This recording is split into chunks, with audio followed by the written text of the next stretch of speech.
Hi. Thank you very much for coming. Thank you. I think that one of the reasons that I became an actress is because I have this quality about me in everyday life, or, well, at least when I'm not in a theater, that says to the world, please ignore me. I do not exist.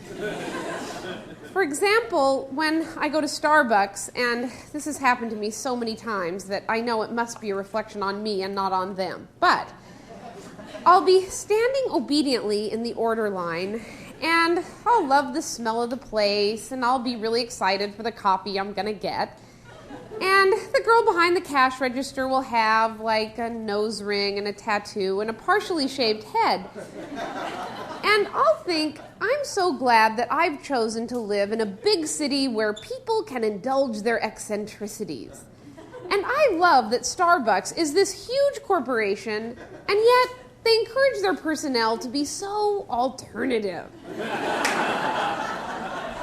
Well, then the person a couple in front of me in line will order, and he'll say something like, I'll have a double tall latte. And then right away, the girl behind the cash register will yell out, double tall latte, to that guy over by the cappuccino machine, who will immediately yell back, double tall latte, and then everybody's got the message.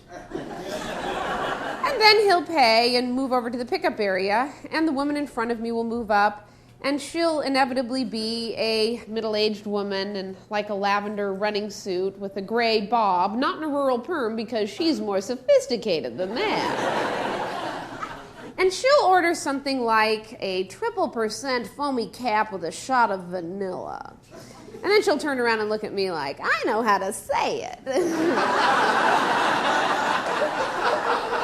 then right away, the girl behind the cash register will yell out, 3% foamy cap, shot of vanilla. And immediately you hear back, 3% foamy cap, shot of vanilla. And then she'll pay and move over to the pickup area, and then I'll move up and I'll say, yes, I'd like a grande non-fat latte. And the girl will say, uh-huh. And I'll say, grande non-fat latte. And she'll say, do you want two? And it's at that moment that I start this inner monologue, and I start thinking, you know, your tattoo and nose ring are dumb and ugly, and they're not accentuating your best features, although I'm not sure that you have any.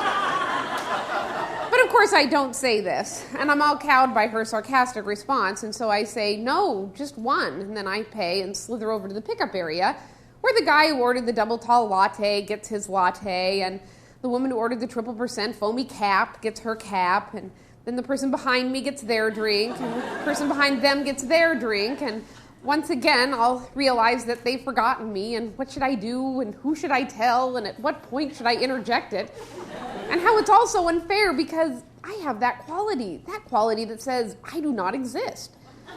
Well, then I'll finally go up to the guy behind the cappuccino machine, and I'll say, excuse me, I think you might have forgotten a grande non-fat latte.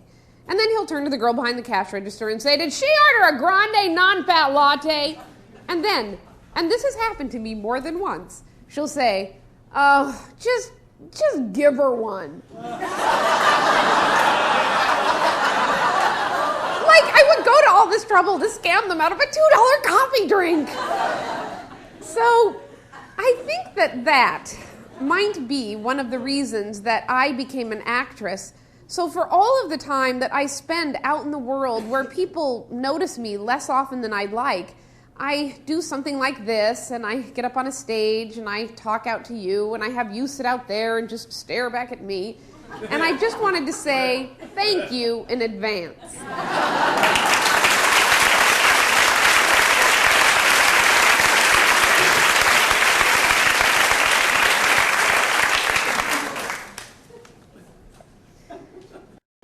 When I was 6, I committed my first crime. I was walking down the hallway, and I looked into my parents' bedroom, and I saw my mother's purse lying willy-nilly on the bed, and somehow it was irresistible to me, and I decided I wanted to steal something from it, and that something was money. So I went in and I took out her wallet and I had to calculate exactly how much I could take without her noticing. And I figured that that would be about $1.50, one paper bill and 2 quarters. Perfect. So I walked back out into the hallway with it in my pocket, and suddenly it felt like it was really bulging out of my pants. And it was this hot money, and I felt like I had to get rid of it right away. So since I was 6 and I'd just been given permission to cross the street on my own, I did so, and I went to this corner market where we shopped. And I walked up and down the aisles, and I tried to think of something that would be just right and take up almost all of the $1.50. And the thing that seemed most perfect was a gallon of orange sherbet. I took it up and paid for it really casually, and I even told the guy to keep the rest of the change because I didn't want any of that hot money on me, even though I just exchanged most of it for this gallon of orange sherbet. And then I started walking home, and something suddenly occurred to me. Oh my God, where am I gonna hide it? So I got back to the house and I snuck it out to the garage, and then something else occurred to me. Oh no, this orange sherbet's going to melt. So I snuck into the kitchen and I got a spoon and I snuck back out to the garage and I started eating it, and it tasted really, really great. And after I'd eaten about 1/3 of the gallon, I was pretty much full. So I looked into the backyard and I saw my brother Michael playing there, and Mike was about 3. And I said, "Hey, Mike, come over here." And he did. And I said, "Look, it's your favorite, orange sherbet." And Mike said, "Yeah." And I wasn't exactly sure if it really was his favorite, but my psychology worked because Mike started eating and eating the orange sherbet. And he got it all over his face and all over his hands, and he became this orange sherbet eating machine, and he didn't stop until the entire gallon was finished. Well, I looked around the garage, and I saw these paper towels that my dad kept in there, and I used them to wipe up his face and his hands, and I was really proud of myself because, I was thinking of all the angles. And we walked into the kitchen, and my mother was there, and she said, "Hey, where have you two been?" And we said, "Nowhere." And she said, "Are you sure you don't want to tell me anything about anything?" And I said, "No, we've just been playing under the swing set trying to dig a hole to China or something." And she said, "Now, are you sure you don't just want to tell me anything?" And we said, "No." And just at that moment, Mike opened his mouth, and out started coming the orange sherbet. And it was like a fountain. It went onto his knees and onto the floor. And it was like one of those scenes in a Roman Polanski movie where the plumbing breaks and it just overflows, and there's no end in sight. And Mike looked up at me with these big eyes like, I can't believe I blew it.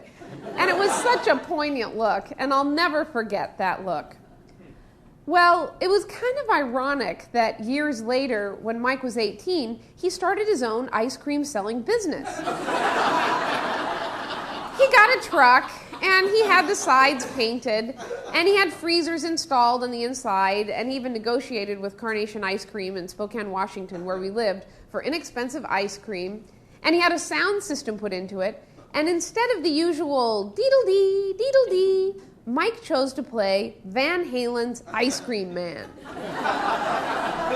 Now, Mike sold a lot of ice cream at Comstock Park, which was kind of a stoner hangout, and a lot of times the teenagers would come up to the truck and say, "Hey, Mike, bong hit for a push-up?" And depending on Mike's mood, sometimes he would agree to that transaction. Now, the only problem with this money-making scheme of Mike's was that there was already this really solidified ice cream selling cartel that was kind of like a mafia, and they really didn't like it that Mike was suddenly in their territory. And once, they even tried to drive him off the road. And when Mike told me about it, he laughed, and he said, "Jules, you should have heard it. The deedle-dee, ramming into the Van Halen."